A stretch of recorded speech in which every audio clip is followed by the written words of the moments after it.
You know how the US government keeps telling us that directed energy weapons are not real? Well, it turns out today that the Department of War just announced that they do, in fact, have directed energy weapons. And more importantly, they're scaling them.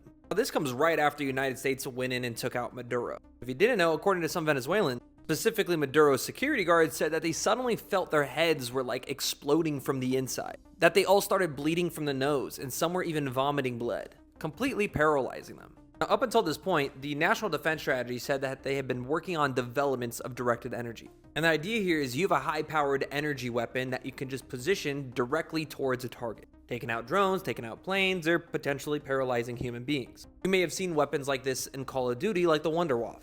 Now, this is actually real to an extent. See, while the Department of Energy was developed in 1977, directed energy weapons date back all the way to World War II and even before that. This is actually based off a German weapon. And over the last couple of decades, there has been dozens of stories that have been labeled as conspiracies, but, could be in fact very true. For example, Havana, where a bunch of US officials were mysteriously attacked by a laser that altered their brains.